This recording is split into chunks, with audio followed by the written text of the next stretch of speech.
pasar. Nah, contoh misal ini mungkin langsung aja saya implementasikan.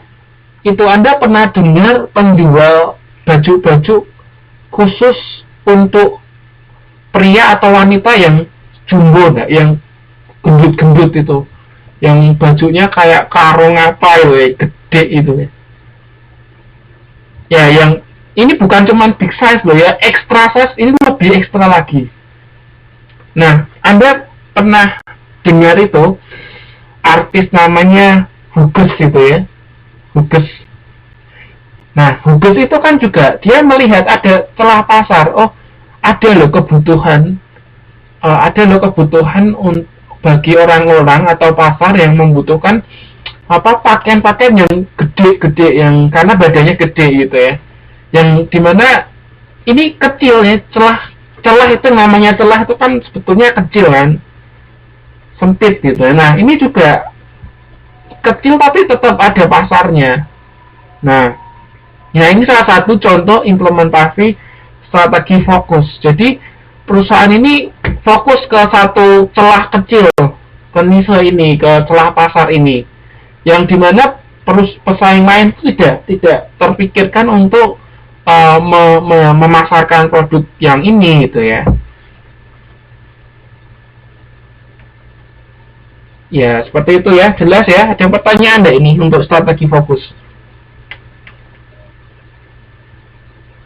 Jadi, seingat saya ini memang untuk masalah strategi ini ditanyakan dalam tes final test yang lalu. Jadi, mohon dimengerti dengan baik ya. Oke, kalau memang tidak ada, kita lanjutkan ke berikutnya.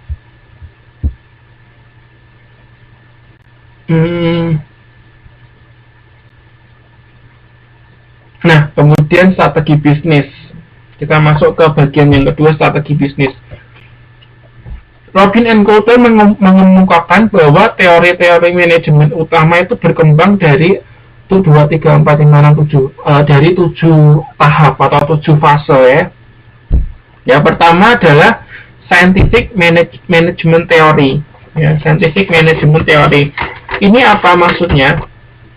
Maksudnya adalah membahas mengenai penggunaan metode-metode ilmiah untuk menggambarkan sebuah cara yang terbaik untuk mengerjakan sebuah pekerjaan. Jadi misalnya menggunakan dulu saya mempelajari tentang riset operasi. Nah, itu salah satu. Nah, di dalam riset operasi itu ada beberapa macam metode untuk menentukan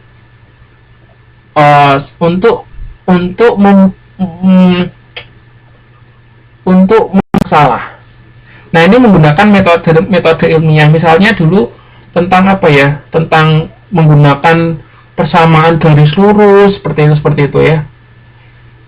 Nah, itu salah satu tahap perkembangan manajemen utama ya. Yang pertama itu ya, scientific management theory. Pokoknya intinya di sini adalah penggunaan metode ilmiah untuk menyelesaikan suatu masalah. Nah, itu scientific management theory. Kemudian tahap yang kedua adalah general management theory. Nah, ini artinya apa? Membahas manajemen dari sudut pandang organisasi secara keseluruhan, serta menggambarkan apa yang dikerjakan oleh para manajer dan apa yang merupakan praktek manajemen yang baik. Jadi ini kata kuncinya adalah overview apa yang dikerjakan oleh manajer. Jadi overview itu kan secara umum, secara general itu apa sih yang dikerjakan oleh manajer. Ini ya, tahap yang kedua. Kemudian tahap yang ketiga adalah quantitative approach to management. Artinya membahas mengenai penggunaan teknik-teknik kuantitatif. Jadi seperti menggunakan statistik, menggunakan model-model optimasi, simulasi. Nah, itu adalah tahap quantitative approach to management. Kemudian tahap yang keempat adalah organizational behavior. Nah, ini apa? Ini membahas tentang tindakan atau perilaku orang-orang dalam bekerja. Ya, ini terkait dengan behavior, dengan perilaku manusia. Nah, tahap berikutnya adalah system approach. yaitu organisasi yang menggunakan sistem terbuka. Ya. Kemudian berikutnya adalah contingency approach, lahir dari penelitian manajemen atas teori-teori manajemen yang ada dan menemukan bahwa pada situasi berbeda dan berubah-ubah, para manajer perlu menggunakan pendekatan yang berbeda pula, ya, yang tidak dapat didasarkan pada prinsip yang disederhanakan yang diterapkan di seluruh situasi. Nah, oleh karena itu, organisasi adalah berbeda, menghadapi situasi yang berbeda dan memerlukan cara yang pengelolaan yang berbeda pula. Jadi di sini tahap ini manajemen itu dilakukan secara aplikatif atau disesuaikan dengan situasi. Nah, tahap-tahap ini tolong diingat urutannya, ya, urutannya diingat dan kata kuncinya, ya. Ini saya sudah buatkan kata kuncinya kan. Nah, ini perlu diingat. Nah, nanti ini juga sempat keluar ini di ujian akhir yang lalu. Ya, urutannya diingat ini. Urutannya diingat ya. Oke, saya lanjutkan. Kemudian kita masuk ke strategi pemasaran. Jadi konsep strategi pemasaran itu ada 5 macam, orientasi. Ini disampaikan oleh Kostler dan Armstrong. Ya, mereka ini ahli marketing nih. Dulu waktu saya kuliah, saya juga pakai bukunya mereka sebagai panduan utama ya, Kostler dan Armstrong ini. Jadi menurut mereka ada 5 orientasi manajemen pemasaran. Yang pertama adalah konsep produksi atau production concept. Nah, ini pengertiannya apa? Konsep ini berpendapat bahwa para konsumen akan menyukai produk-produk yang tersedia luas dan sangat terjangkau harganya. Ya, jadi kalau produknya itu banyak, harganya murah, itu pasti dicari oleh konsumen. Nah, itu konsep yang pertama atau konsep produksi. Jadi kata kuncinya harga murah, konsumen cari itu ya, harga murah. Kemudian konsep yang kedua adalah konsep produk atau produk konsep. Ini artinya apa? Artinya konsumen itu akan beli produk kalau mutunya baik, ya. Jadi kualitasnya baik, konsumen itu mau beli. Nah, kemudian yang ketiga adalah konsep penjualan atau selling concept. Nah, produk itu akan laku kalau dipromosikan, kalau diiklankan. Nah, kalau tidak ada iklan, tidak laku. Nah, seperti itu. Itu konsep yang ketiga. Konsep keempat adalah konsep pemasaran atau marketing konsep. Ini artinya apa? Artinya berpendapat bahwa pencapaian sasaran organisasi tergantung kepada pemahaman atau kebutuhan dan keinginan pasar sasaran. Jadi produk itu laku kalau misalnya memahami, perusahaan itu memahami sebetulnya kebutuhan konsumen itu apa. Oh, butuhnya ini, disediakan, pasti laku. Nah, itu ya. Itu konsep dari pemasaran. Nah, kemudian konsep yang kelima adalah konsep pemasaran bernuansa sosial atau societal marketing concept. Ini artinya apa? Artinya adalah berpendapat bahwa organisasi itu harus mengetahui kebutuhan, keinginan, dan minat pasar sasaran, serta menyampaikan kepuasan yang diinginkan oleh mereka secara efektif dan efisien daripada bersaing dengan cara mempertahankan atau memperbaiki kesejahteraan konsumen dan masyarakat. Jadi konsep ini itu lebih terintegrasi, nggak cuma memahami tentang kebutuhan konsumen, tetapi bagaimana perusahaan itu bisa menciptakan kesejahteraan bagi konsumen. Nah, kalau sudah seperti itu, pasti produk yang akan dijual atau dipasarkan itu akan menjadi laku. Nah, 5 konsep ini penting juga, jadi perlu diperhatikan ya. Sampai sini ada pertanyaan enggak? Oke. Ada enggak pertanyaan?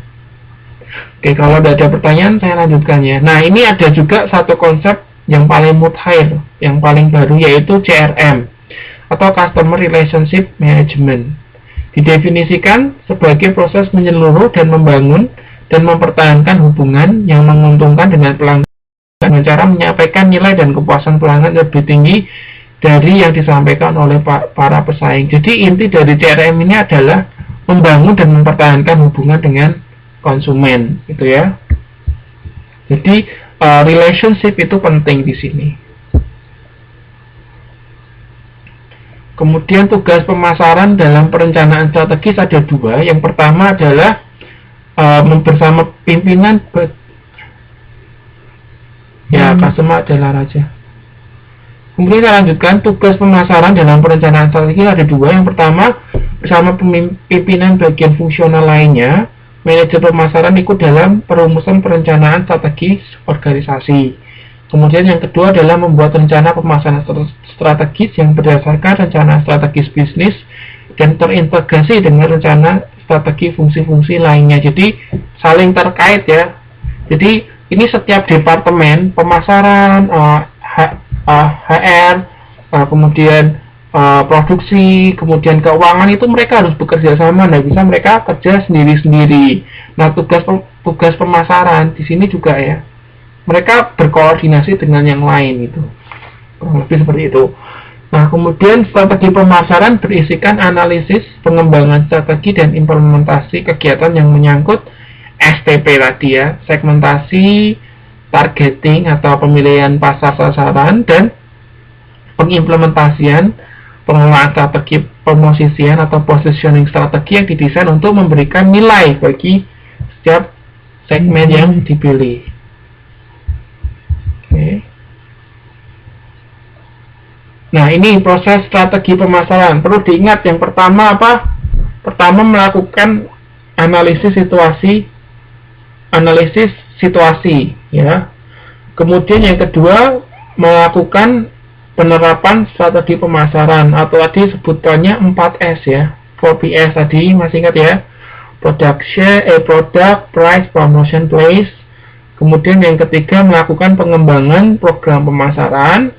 Yang keempat adalah pelaksanaan serta pengendalian ya, pelaksanaan serta mengelola strategi pemasaran. Ini prosesnya, ini proses strategi pemasaran ada ini ya. Yuk kita bahas tentang ini strategi pengembangan keunggulan pesaing. Nah, itu kan tadi sering disebutkan bahwa tujuan strategi pemasaran itu kan untuk menyampaikan nilai pelanggan yang lebih baik dari pesaing. Nah, itu kurang lebih inti dari keunggulan pesaing ya. Nah, menurut Amit and Schumacher ada 8 kriteria untuk mencapai keunggulan pesaing. Yaitu kemungkinan sumber daya ditandemkan dengan sumber daya lain atau komplementari, keterbatasan, sulit diperoleh dari perdagangan, sulit ditiru, lama dipakai atau durability, sulit digantikan, kecocokan dengan faktor-faktor strategis industri. Nah, kalau misal halo.